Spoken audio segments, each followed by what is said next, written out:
Señores, saludos, muy buenos días. Comenzamos a desarrollar ya este programa con esa hermosa intervención del hermano Pablo, enviando mensaje a la conciencia. Y nosotros ahora nos toca entrar a participar con todos ustedes, a intercambiar el contenido de esta transmisión del programa de hoy, de primera hora, el matutino por Teleimpacto, canales 22 y 52 aquí en la República Dominicana. En el exterior es a través de Televisión Dominicana que ustedes reciben la señal. En nuestra página web www.teleimpacto52.com. También nuestro canal de YouTube, Primera Hora TV. Primera Hora TV, ahí están disponibles todos nuestros programas. Usted puede verla cada día, ya 2 horas o 3 después de concluido esta versión en vivo. Usted puede accesar a YouTube y ahí en Primera Hora TV puede ver el contenido de las intervenciones, los comentarios y las opiniones, las entrevistas de este programa. Son las 6:22 de la mañana. Nosotros, como de costumbre, hasta las 8 del mediodía, hasta las 8 de la mañana, de 6 a 8 de la mañana de cada día, lunes a viernes, compartimos con todos ustedes. Gracias por preferirnos.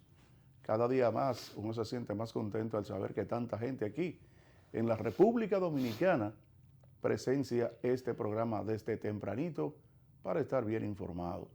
Señores, aquí está Santiago Cuesta Curi, como también está Eric, está Frank, está Jaislin y todo. Aquí estamos todos, como de costumbre. Santiago, ¿cómo va todo? Buen día, señor.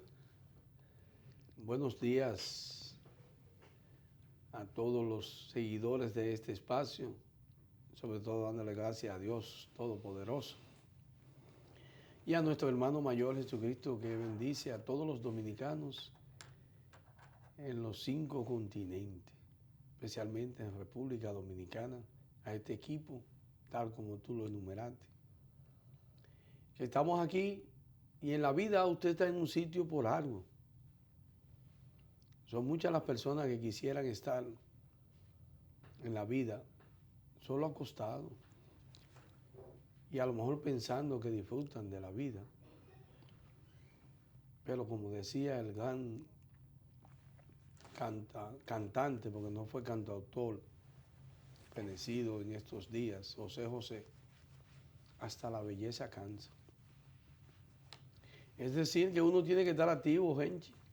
Y si no cansa, compromiso. Y si no cansa, desaparece con el paso del tiempo. Con el paso del tiempo. Terrible es. Por eso que siempre se le dice a una gente, valora más todas las virtudes del ser, pero no te lleve de lo pasajero. No. Y precisamente esa es la belleza. Y también no te detengas solo a ver aquella parte ínfima, negativa, que te puede destruir la grandeza de esa persona.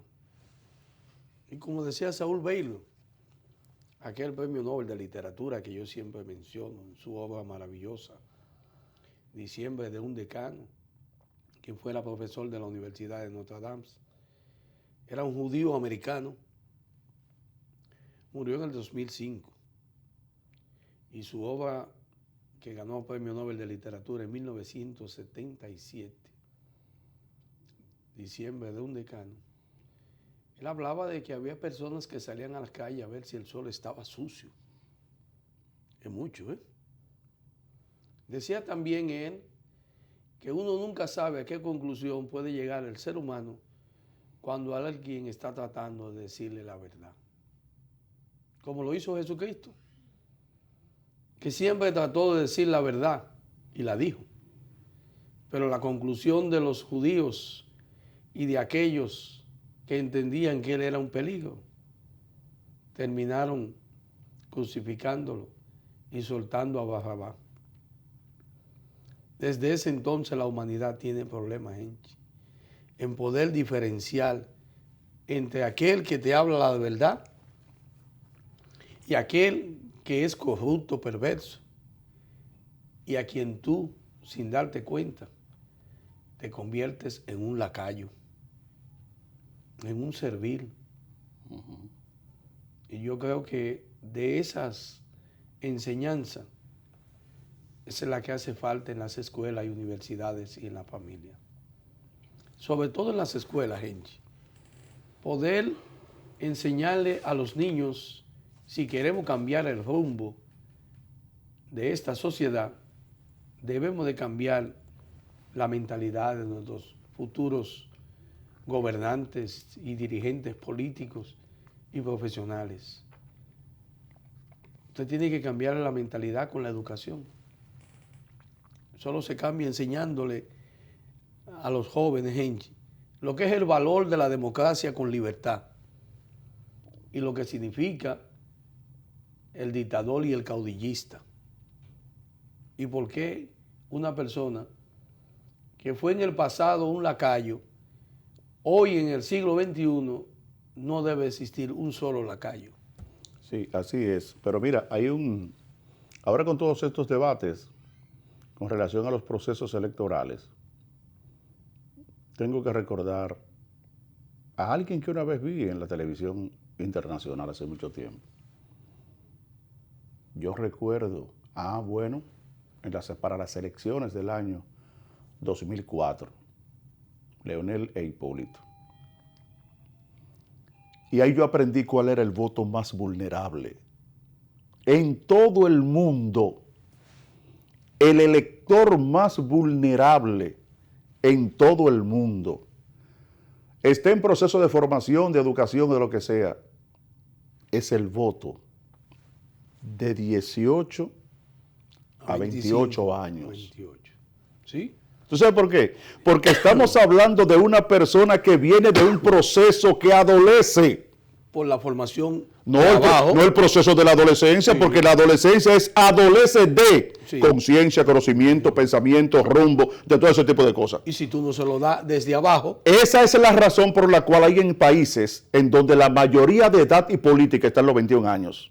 No es por otra cosa, sino que los propios psicólogos plantean que debe haber un periodo entre los 18 y la toma de la conciencia. Por eso que le ponen 3 años. Por eso que tú ves que en Estados Unidos, a los 20 años y 364 días, tus padres son responsables a ti. Sí. Porque es que tú vienes de un proceso en donde tú no tienes nada. El proceso de la adolescencia es el periodo de la vida del ser humano en donde los padres tienen que tener el mayor cuidado. Por eso es que tú ves que ahí es que meten la droga, el niño, el adolescente sirve de mula,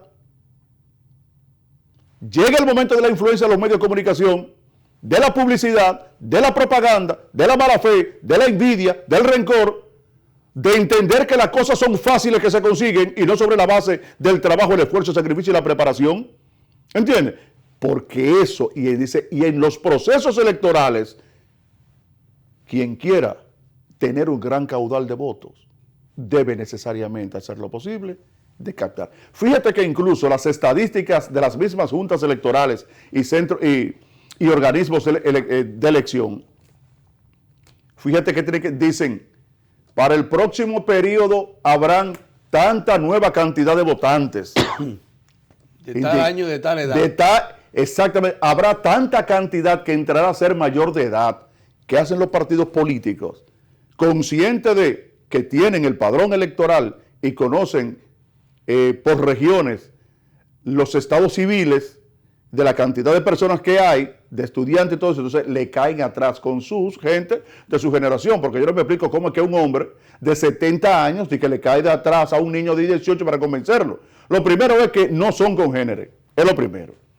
Porque a un joven de 18 años tú tienes que traerle uno de 17, de 18, de 19, no un hombre de 70. ¿Tú comprendes? Para que seamos lógicos, ¿eh? No, y se hacen abanderados de la juventud. Y se hacen abanderados de la juventud, un hombre de 70 años. Sí, comandan por ahí. Comandan por ahí. Eso nadie lo puede entender, ¿eh? Yo represento la juventud. Yo represento, y tú tienes 70 cañones en la costilla.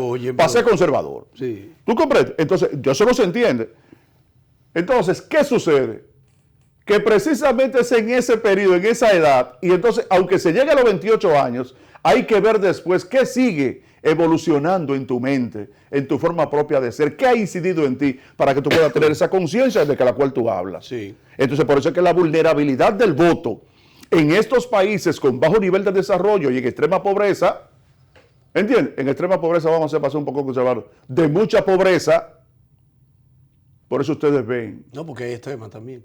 Hay extrema pobreza, pero no es la mayoría, para no generalizar. Pero hay resulta ser que esa gran avalancha de entre los 18 y los 28, una gran mayoría está en la pobreza y en la extrema pobreza. Sí, así es. Y por eso son más vulnerables. Exactamente. De poder ser captados. Exactamente. Con los 200 pesos. La dádiva, sí. Y las dádivas. Sí, sí, exactamente. Tiene una lógica. Eso Entonces, es. ¿a qué segmento poblacional se dirigen los políticos y los partidos tradicionales en nuestro país? A ese segmento, cuando la Junta establece que entre el 18 y el 20% de la votación de estas elecciones, de 7.4 millones, la mayoría serán entre esa edad de ese padrón. De ese padrón. Entonces, ahí me dirijo, ahí lo busco porque son los más vulnerables.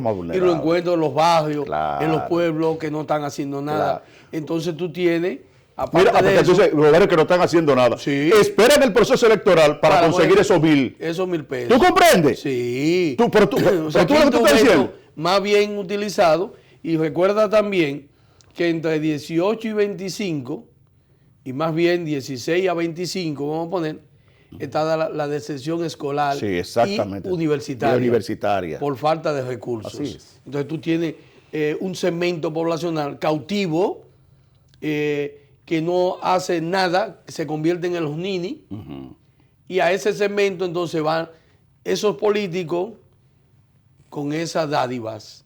Y entonces dicen, ahí andan ellos porque tú y yo fuimos testigos, claro, de ver por las escuelas que pasamos cuántos jóvenes, y especialmente donde más pena me daba, era que vimos más mujeres jóvenes cautivas, sí, a ese aspecto que varones. Que varones, sí. Ahora, tiene un sentido de lógica ver tantas mujeres cautivas a los lacayos, a estos políticos atrasados, por el hecho de que somos el país donde tenemos la tasa mayor de adolescentes embarazadas o con hijos.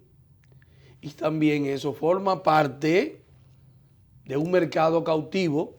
Así es. Que la llevan a la prostitución o la llevan a otras cosas, y ante la necesidad burda de los gobiernos causar pobreza y miseria, para entonces en los procesos electorales ir hacia ella.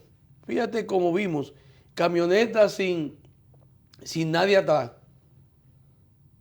llena de comida para que la gente la cogiera. Ay, Dios. Ahí en los kilómetros.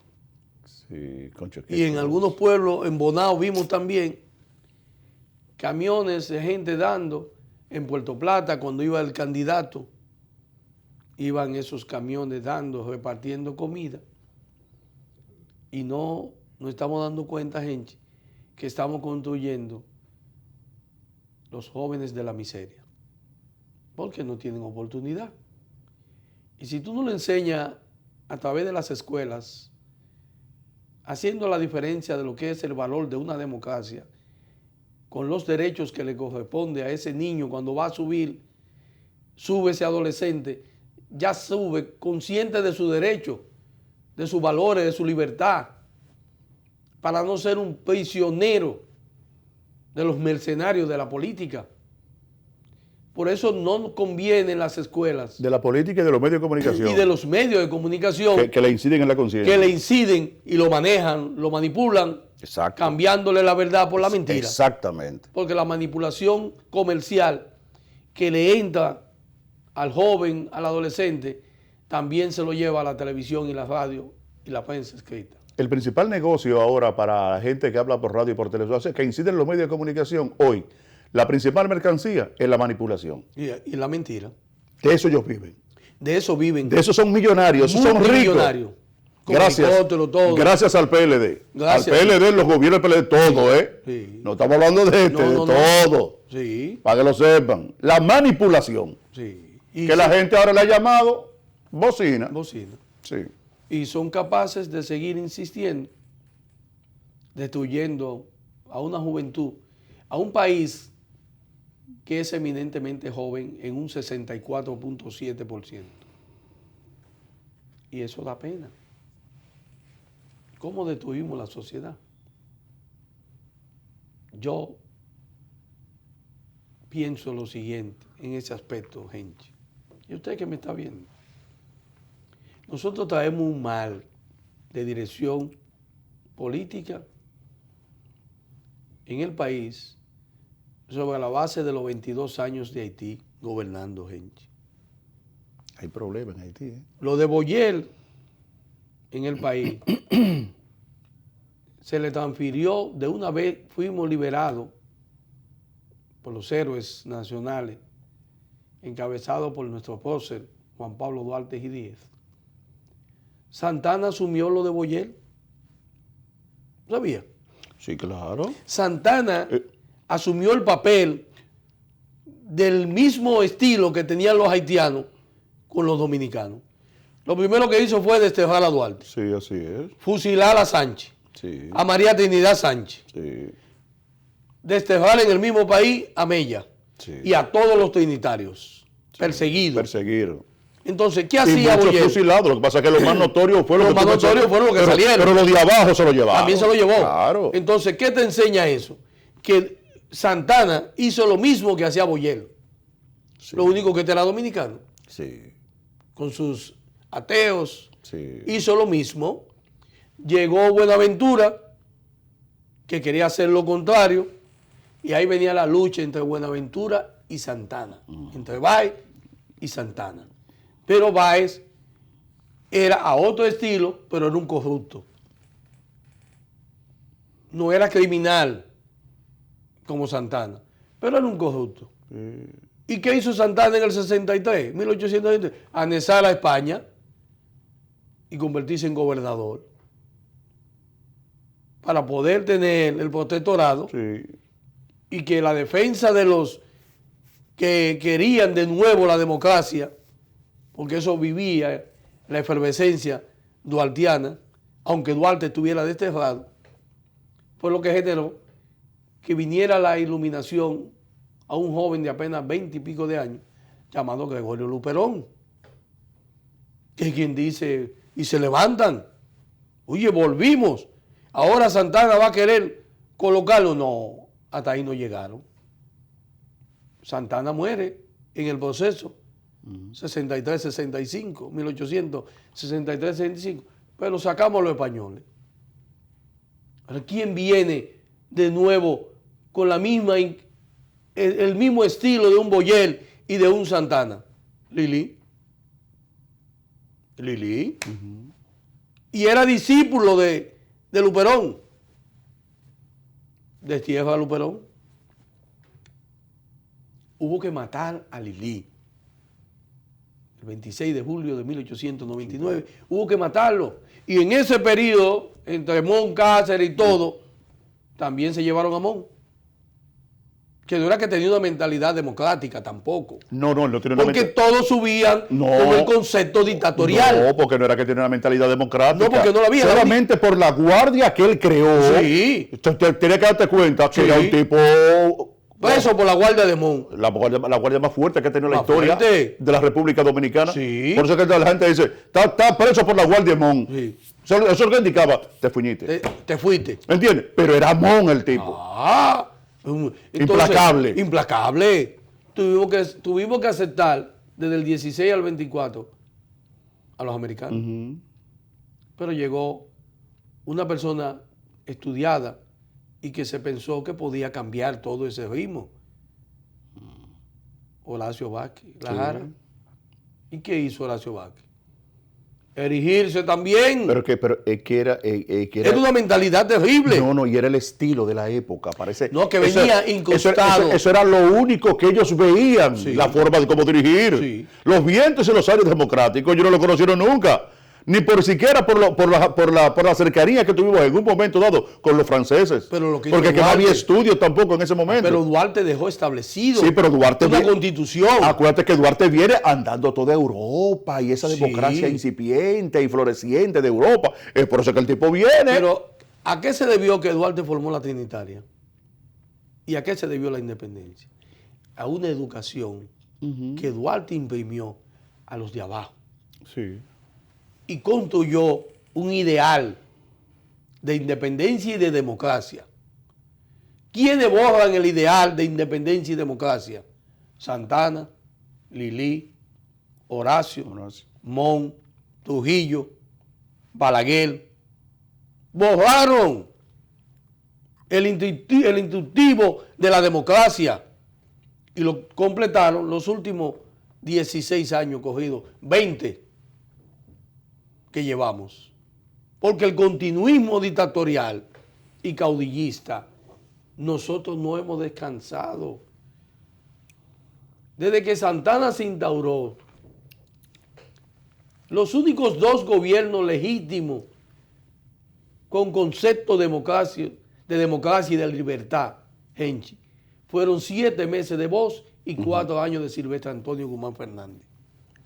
Son los únicos gobiernos y épocas con características democrática y de libertad. Claro, así es. Después no hay otro, ¿eh? Después no hay otro más. Por lo menos yo no lo veo, yo no lo conozco. No, la historia está ahí. En el tiempo que tengo vivo dándole seguimiento a todas las cosas con un ápice de conciencia. O sea, y la historia está ahí. O sea, yo no lo conozco, de verdad que no. ¿Qué es lo malo? Es que la historia está ahí. El sufrimiento que hoy padece la sociedad dominicana, de las trampas, de las falsedades, de los engaños, de la corrupción, de la impunidad, no provienen de ahora. A lo mejor Trujillo ganaba elecciones. Trujillo ganó las elecciones. Eso está en tela de juicio. Ahora todas las elecciones de este país están en tela de juicio ahora mismo. La ganaba. Ay. El pueblo de verdad que iba y votaba por Trujillo. No. O era que se reprimía y la autoridad militar imponía las reglas. Eso fue lo que pasó. Tenía el privilegio de quitarse él y poner a otro. Como si nada pasara. Pero él seguía sentado en el palacio, junto con el que él ponía. Oigan qué maravilla. A eso se vetó Francisco J. Peinado. Se vetó Joaquín Balaguer. Increíble. Y su hermano Petán Trujillo. Sí. Presidente de la República sin ser electo por la sociedad, sentado en el palacio, firmando supuestamente como presidente, y Trujillo sentado donde iba el presidente. ¿Qué tú me dices de eso, Henchi? Terrible, ¿eh? Yo no entiendo cómo hay gente que se presta a vaina. Óyeme. Porque hay gente que no se respeta. No. Ya. Y después tuvimos a Balaguer haciendo uso del poder. ¿Quiénes han sido los más golpeados? ¿Es democrático tú exigirle a un elector que porque tenga un puesto en el Estado, tener que ir a un proceso eleccionario y tener que llevarte el voto del principal adversario? Eso es democracia. Pero ¿cuál ha sido la lucha? Ir a votar por el Partido Reformista y el voto blanco había que llevárselo para enseñarlo en el trabajo para que vean que sí, que fue verdad. Y nadie me lo puede contar porque a mí me tocó hacerlo. Eso es democracia. Eso es la democracia que yo viví en 12 años de Balaguer primero. Donde mi primer voto tuve que sustraer, porque era la idea, el voto blanco para llevarlo al ingenio Río Jaime. Sin embargo, yo lo hice al revés. Yo me llevé el rojo. Y después me hicieron llegar el blanco para yo llevarlo a las instalaciones del ingenio Río Jaina en 1978. Una cosa increíble. Eso no me lo contó nadie. Una cosa increíble, tú sabes. Eso lo viví yo. Entonces, que haya una impresora, que la oposición decida, hazte un paquete de voto blanco para regárselo a la gente para que garanticen los empleos. El difunto Rafael Corporán de los Santos, quien duró 2 semanas en solitaria, en el teleférico, sí, como le llamaban, el palacio, sí, por haber imprimido esas boletas blancas. Para regárselo a la gente, a los empleados. se lo dieran a los empleados que votaron blanco Ujú. y no fueran cancelados. Y no fueran cancelados. Eso es democracia. Esa era la democracia. de Señores, Balaguer. pero señores, a la gente se le olvidan las cosas, ¿eh? Entonces, para que ustedes me entiendan, cuando hubo elecciones en 1982, yo no vi a don Antonio Guzmán Fernández decirle a nadie, a ningún empleado, que había que votar por otro partido, que no fuera por el PRD. Y candidato Jorge Blanco, un enemigo acérrimo de él. Yo no vi a don Antonio decir que votaran contrario a Jorge Blanco. ¿Tú lo escuchaste? No, de ninguna manera, no se registra eso. No. Al revés, hizo campaña por su partido. Claro. Para que ustedes vean. Y ganó Jorge Blanco. Sin embargo, Jorge Blanco mandó a hacer campaña por Balaguer y no por Jacobo. Para que ustedes vean, esa es la historia. Que nadie me la puede contar. Balaguer mandó a hacer campaña por el PLD y no por Jacinto Peinado. En 1996, en la primera vuelta, autorizó a sus seguidores que votaran por el PLD y no por el Partido Reformista Social Cristiano. ¿Y ustedes creen que eso es la democracia? Una vil traición. Y los balagueritas orgullosos porque Jacinto no pasara. Óiganme. Ay, Dios mío. Orgullosos.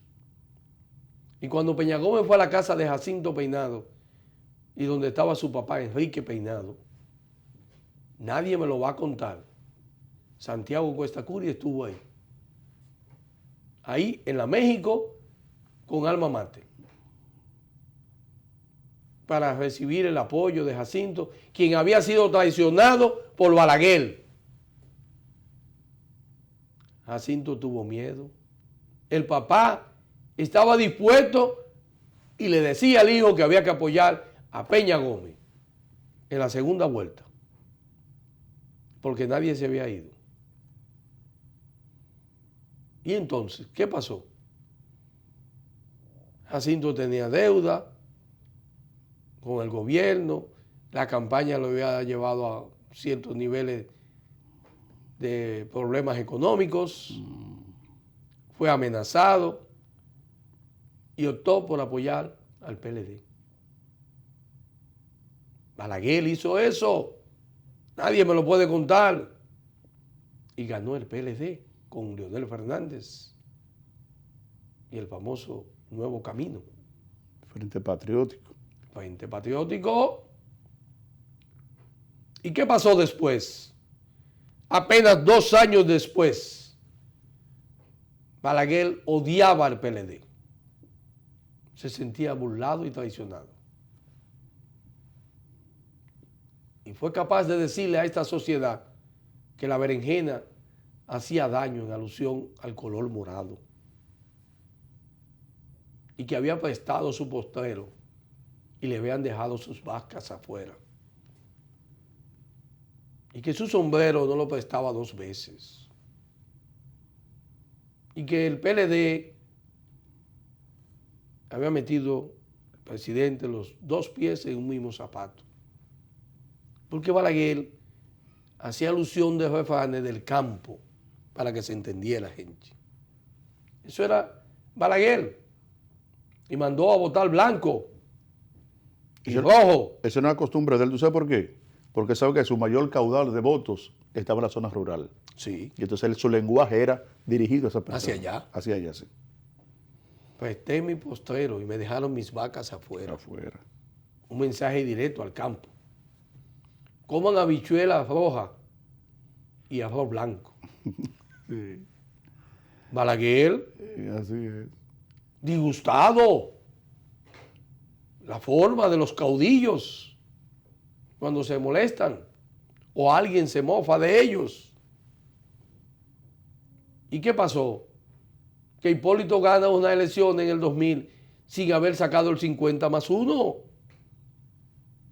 Y Balaguer le dice mezquino a lo que fueron a pedirle una segunda vuelta.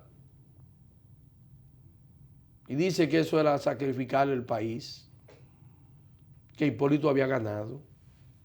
Y hubo que declarar a Hipólito ganador sin haber cumplido con lo que establece la Constitución de la República, 50 más un voto. ¿O no fue así? Claro. Violando la Constitución, porque no ganó legal, como establece la propia Constitución de la República en materia de elección. Creo que eran como 10.000 o 20.000 votos que le faltaban. Sí. Entonces, la sociedad en conjunto, ante la actitud de Balaguer, optó porque era un sacrificio, un gasto innecesario en ese entonces, como siempre lo ha sido.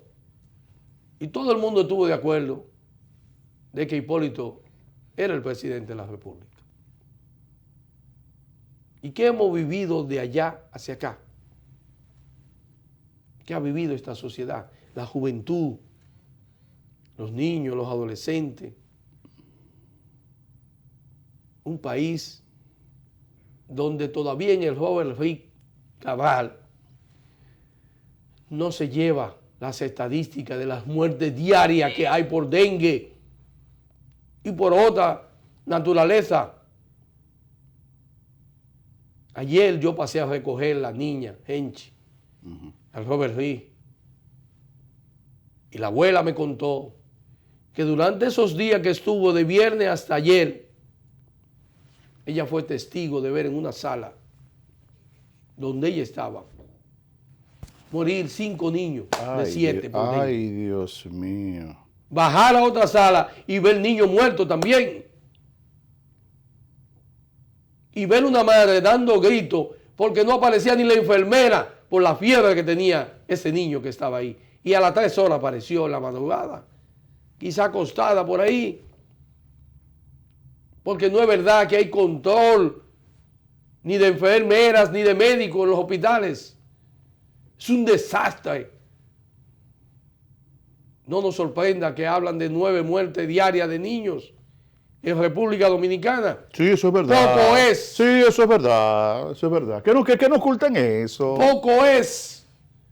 Mientras Chanel, el doctor Chanel, director del Servicio Nacional de Salud, andaba haciendo campaña por obligación del sistema. Y los directores de hospitales que él designa, ¿qué le importa a ellos si los niños mueren o no en los hospitales? Usted sabe lo que es el laboratorio del Robert Reed, no tener reactivos para hacer la prueba del dengue, cuando tenemos casi 40 niños mal contados y adultos que mueren por dengue. Como me dijo esa señora, al lado de la cama donde estaba la niña, que después hubo que sacarla porque no era fiebre de dengue, sino de malaria.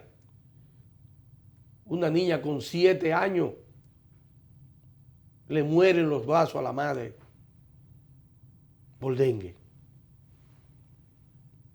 Y ella no hallaba ni qué hacer con su nieta al ver los llantos y sabiendo que tiene la de ella y que no hay reactivo para determinar si o no tiene dengue en el hospital donde más niños van. Y eso es democracia. ¿Qué puede ser eso para una sociedad? Para usted que me está viendo y me está escuchando. Eso puede ser la democracia que nos han enseñado los gobiernos dictatoriales y caudillistas.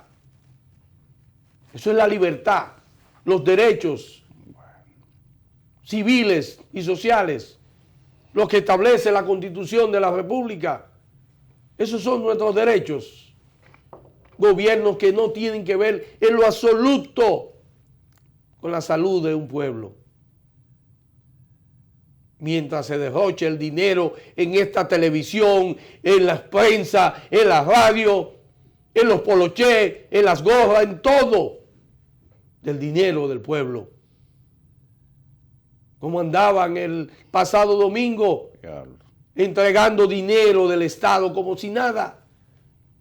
Millones, mientras no había reactivo para hacer la prueba del dengue, que conduce a la muerte a docenas de dominicanos y dominicanas, a niños indefensos,